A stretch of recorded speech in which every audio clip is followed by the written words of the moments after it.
வணக்கம் CM sir. விஜயோட தங்கச்சி அப்படின்னு சொல்லி, அதாவது உங்களுடைய தங்கச்சி அப்படின்னு சொல்லி எனக்கு Facebook மெசேஞ்சர்ல ஒரு ஆடியோ அனுப்பியிருக்காங்க. நான் உங்களுக்காக அதை ரிலீஸ் பண்றேன், நீங்க கேட்டுட்டு வாங்க. அடி தேவடியா முண்ட ஸ்டாலினை போட்டு ஓக்குற தேவடியா, எங்க அண்ணன் திட்ட உனக்கு என்னடி தகுதி இருக்கா? நீ பொறிக்க தெரியும் மூஞ்சி முண்டைய கண்ணாடியில பாரு திருநங்க மாதிரி இருக்கடி. அப்படியே பொறிக்க முண்ட நீ எத்தனை பேரை ஓத்தியோ? கிட்டத்தட்ட எனக்கு தெரிஞ்சு 2000 பேரை ஓத்திருப்போம் தேவடியா முண்ட.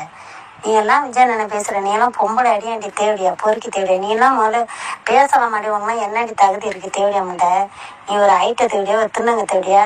நீ ஸ்டாலின் ஏற்கனவே ஆல்ரெடி ஓத்துருப்பேன்னு நினைக்கிறேன். கிட்டத்தட்ட 300 டைம் ஓத்துருப்பேன்னு நினைக்கிறேன். ஸ்டாலின் அந்த கலெக்டர் பேரையும் அவங்க உதயநிதியும் ஓத்துருப்பேன். அதான் நீ இப்படி பேசுற, சால்ட் அடிக்கிற. எவ்வளோ அமௌண்ட் வாங்கின ரேட்டு தேவடியா முண்ட? அதே அவசரி தேவடியா முண்ட, ஐட்ட தேவடியா முண்ட. எவ்வளோ அமௌண்ட் வாங்கினேன் ஸ்டாலின் ஓக்குறதுக்கு, அந்த கலெக்டர் அவன் பெத்த பிள்ளைய ஓக்குறதுக்கு எவ்வளோ அமௌண்ட் வாங்கினேன் சொல்லி எங்க ஊரில் நிறைய பசங்க இருக்காடி ஓக்க அனுப்புறேன் தேவடியா முண்ட. நீனா விஜய் என்ன பேச உனக்கு தகுதியே ரெடி அவசரி முண்ட, பொறுக்கி தேவடியா. நான் டயன் ஏதாவது ரீல்ஸ் போறேன், அது போற மண்ணா ஓ சூத்த மூடுறீ ஓன். நீ ஓன் புருஷன் ஒழுங்கா இருப்பாரு, ஓன் புருஷன் இன்னொருத்தி ஓத்துக்கிட்டு இருக்கேன். நீ ஸ்டாலின் சொல்லி ஊம்பிக்கிட்டு இருக்கடி தேவடியா முண்ட. உன் குடும்பத்தை பாருடி, அடுத்த குழப்பம் உனக்கு வேண்டிய அவசரம் முண்ட. நீனே ஒழுங்கு இல்லை, நீனே உன்னை ஊர்ல ஓத்துக்கிட்டு தெரிகிறாங்க. உனக்கு நாய் கூட ஓக்காது. நீ எதுக்கு விஜயனை பத்தி பேசுறதுக்கு உனக்கு என்ன தகுதி இருக்கு வேண்டிய தேவடியா முண்ட? வெள்ளக்குமார் பிஞ்சர் மொத்த பேரும் வந்தோம்னா ரசிக்க வேணாங்கன்னா வந்து கொளுத்திட்டு வந்துடுறேன், முண்டையில ஆசிட்டு ஊத்திட்டு வந்துடுறேன் தேவடியா. ஸ்டாலினை ஊம்பிக்கிட்டு இருக்கிற, அவன் சுண்ணியை பிடிச்சி வலிக்க நல்லா ஊம்பிக்கிட்டு இருக்கிற வாயில வச்சுக்கிட்டே அந்த தேவடியா. நீ யோகிய முண்டை நீ பேசுற அவசாரி முண்டை. உன் மூஞ்சி முடியாது கேரட்டு தேவடியா, கேரட்டு முண்டை. என்ன சிஎம் சார், ஆடியோ கேட்டுச்சுங்களா?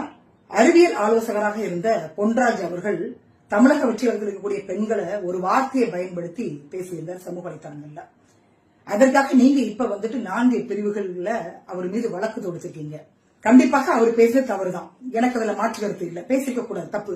எந்த பெண்களாக இருந்தாலும் சரி அந்த வார்த்தையை பயன்படுத்தி பேசக்கூடாது. ஆனால் உங்க தங்கச்சி, உங்க ரசிகை, உங்க கட்சிக்காரங்க அப்படின்னு சொல்லி சமூக வலைத்தளங்கள்ல என்ன மாதிரி வரக்கூடிய பெண்களுக்கு கொலை மிரட்டல் கொடுக்கிறது, ஆசிட் ஊத்திடுவேன் அப்படின்னு சொல்றது, செக்ஷுவல் ஹாரஸ்மெண்ட் பண்றது, முன்னாள் முதலமைச்சர் முன்னாள் துணை முதலமைச்சரோட ஒப்பிட்டு பேசுவது, இது எந்த வகையில சரியாக இருக்கும்?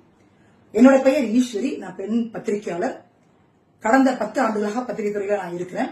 உங்க ஆட்சி வந்த பிறகு நடக்கக்கூடிய குற்றச்சம்பவங்களை அரசியல் விமர்சனமா நான் எடுத்து வைக்கிறேன். கடந்த 5 ஆண்டுகளில் நான் இதைத்தான் பண்ணியிருந்தேன். டிஎம்டிக்கு எதிராக நிறைய செய்திகளை நான் வெளியிட்டு இருக்கிறேன், தைரியமா வெளியிட்டு இருக்கிறேன். ஆனால் இந்த மாதிரி ஒரு கொலை மிரட்டல் எனக்கு வரல. இந்திய அரசியலமைப்பு சட்டம் வந்து எனக்கு ரைட்ஸ் கொடுத்திருக்குது. ஆர்டிகல் 21 பிரகாரம் என்னென்ன செக்ஷன் இருக்கோ அதுல அனைத்திலையும் வந்து நான் கம்ப்ளைண்ட் கொடுக்க போறேன். உங்களையும் வந்து நான் நேரடியாக சந்திக்க போறேன். என்ன பண்ணலாம் அப்படின்றத நீங்க முடிவு பண்ணுங்க சிஎம் சார்.